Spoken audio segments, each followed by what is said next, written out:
Pemirsa, ketegangan antara TNI dan warga terjadi saat petugas meminta penghuni rumah dinas TNI di Komplek Kartini, Palembang, Sumatera Selatan. Penghuni rumah bahkan histeris menolak dipindahkan dari kediamannya.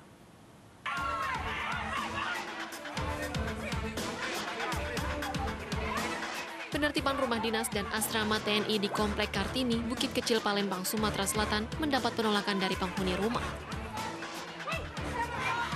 Mereka histeris dan berteriak ke arah aparat yang akan menertibkan. Para penghuni rumah dinas dan asrama kebingungan kemana mereka harus tinggal. Salah seorang penghuni asrama bahkan menangis karena ia tinggal bersama dua kakak perempuannya yang stroke dan gangguan kejiwaan. Oh, sampai lahir. Yang Mbak Yusa itu yang pertama tuh suaminya meninggal sudah. Yang kedua anaknya sudah meninggal. Harapan kita Pak ada sebagai ya, kami minta kejujuran.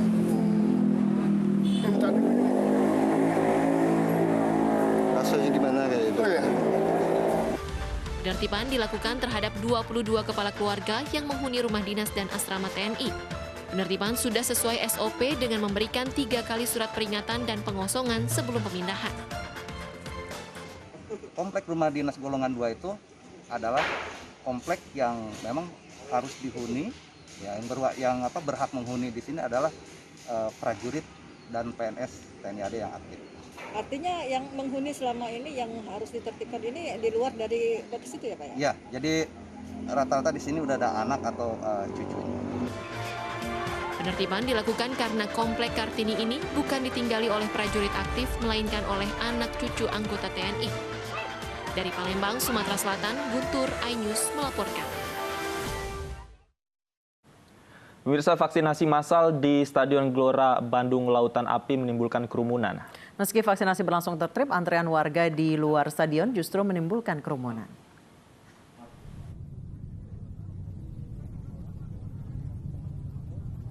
Antrean warga mengular di luar Stadion Gelora Bandung Lautan Api, Bandung, Jawa Barat, Kamis siang.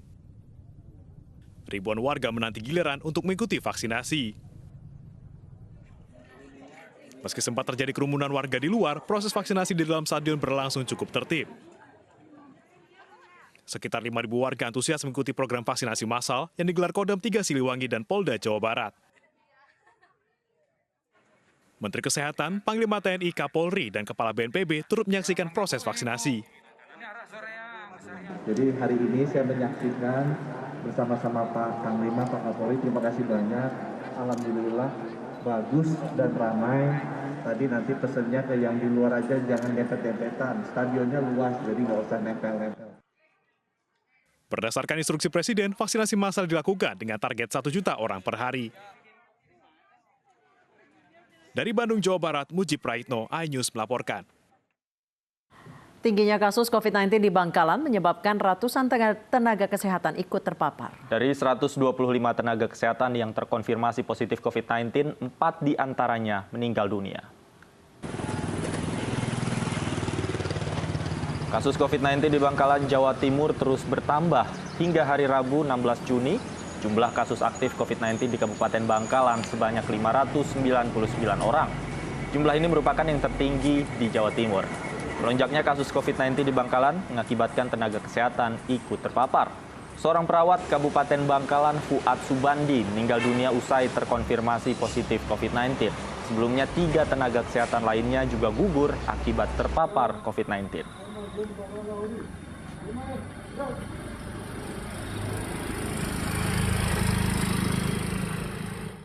Dan pemirsa, sudah bergabung bersama kami melalui sambungan telepon Gubernur Jawa Timur Hovifah Indar Parawansa. Selamat sore, Ibu Gubernur. Ya, selamat sore, Mas Davi. Baik, saya juga.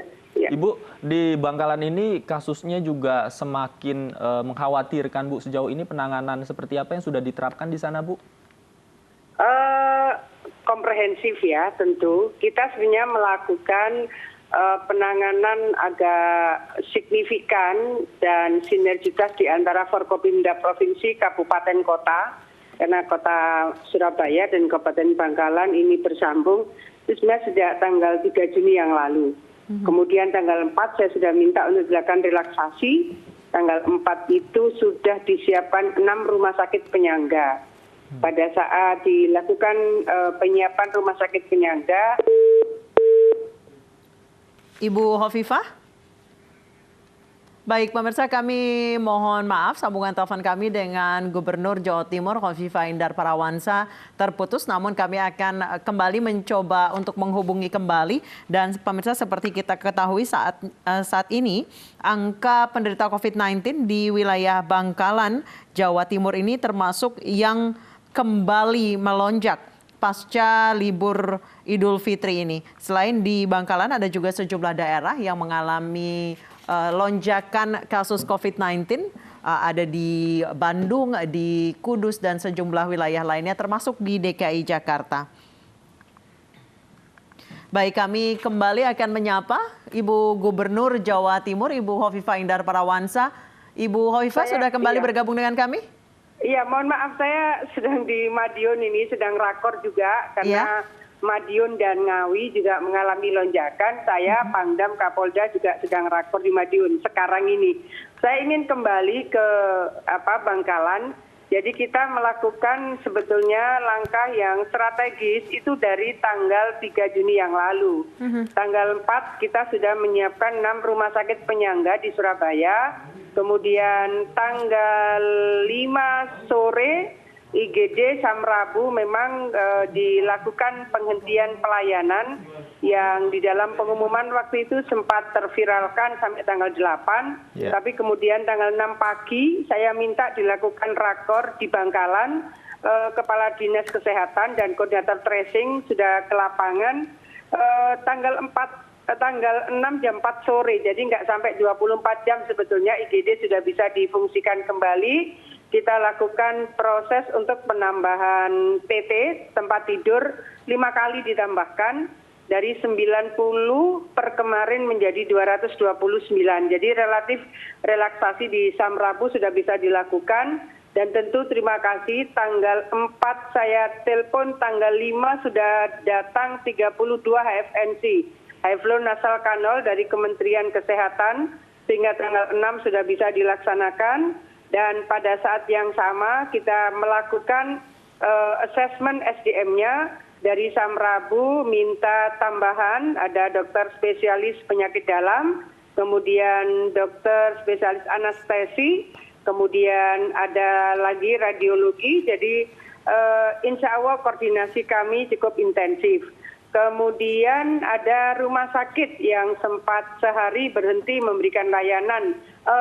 Ibu Hovifah, kami mendengar bahwa ada keluhan dari tenaga medis, khususnya mereka yang bertugas di RSLI Indrapura, yang mengatakan pasien asal Bangkalan ini sulit untuk diurusi, harus membutuhkan perhatian yang ekstra karena mereka kabur-kaburan, kemudian menganggap dirinya sebagai tahanan dan lain sebagainya. Ibu Hovifah, tanggapannya?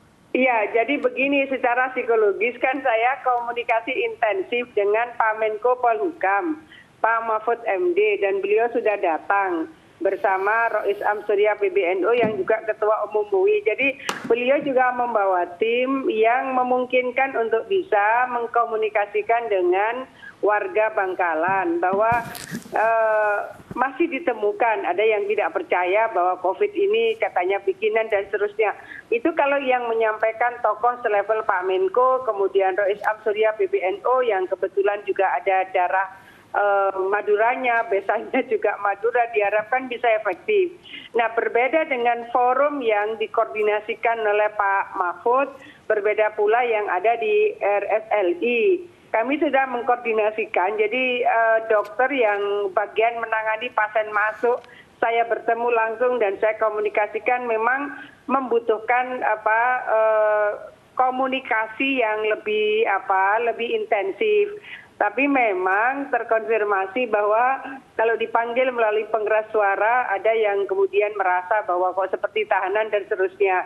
Memang ini perlu komunikasi antara mereka dengan tokoh psikolog terutama yang berbasis kultur Madura. Jadi bukan harus dari Bangkalan, yang berbasis kultur Madura. Saya terus mengkomunikasikan dengan tokoh-tokoh baik yang ada di Madura Mainland ya atau Madura Tapal Kuda. Jadi kan banyak sebenarnya di Jawa Timur hampir 20% suku Madura. dari mulai Pasuruan sampai pertengahan Banyuwangi ada Madoja, saya mengkomunikasikan. Nah hari ini solusi itu saya akan mencoba melakukan kanalisasi. Malam ini kita menyiapkan ruang isolasi OTG di BPWS area Bangkalan. Kita berharap bahwa ini akan jadi kanal mereka yang terkonfirmasi positif PCR OTG, kita akan siapkan di ruang isolasi Suramadu. Insya Allah malam ini bisa kapasitas 200 tempat tidur. Baik. Terima kasih banyak Ibu Gubernur Jawa Timur, Ibu Hovifah Indar Parawansa. Tetap sehat selalu. Terima kasih Ibu Hovifah. Selamat sore. Terima kasih. Pemirsa, Kementerian Luar Negeri Singapura tidak memberi izin Kejaksaan Agung Republik Indonesia untuk menjemput langsung Adeline Lis, seburon kasus pembalakan liar sejak 2008. Sesuai hukum di Singapura, Adeline Lis akan dideportasi dengan pesawat komersial. Kini Kejaksaan Agung bersama KBRI di Singapura tengah bersiaga di Singapura untuk memulangkan buronan yang masuk Red Notice Interpol.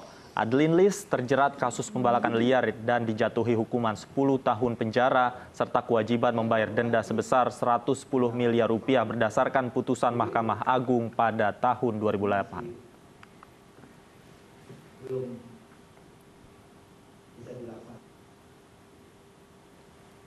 Sebelum ditangkap di Singapura, Adeline Lis telah diamankan aparat di Cina pada 2006, namun ia melarikan diri usai puluhan orang tak dikenal mengeroyok 4 petugas KBRI yang mengawalnya.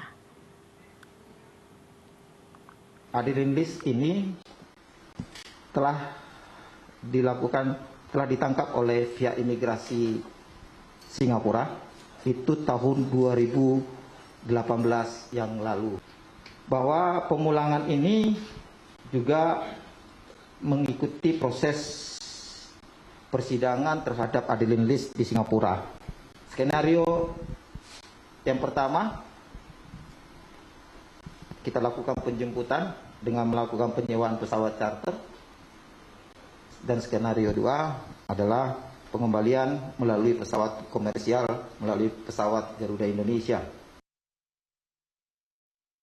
Pemirsa, Asia Vision Network atau AVN telah menyerahkan draft laporan registrasi konfidensial pada formulir F4 ke US Securities and Commission atau SEC. Setelah proses validasi, maka anak perusahaan dari PT MNC Vision Networks Tbk yang berkode emiten IPTV ini akan tercatat di Bursa Saham Amerika Serikat Nasdaq sebagai perusahaan induk baru asal Indonesia.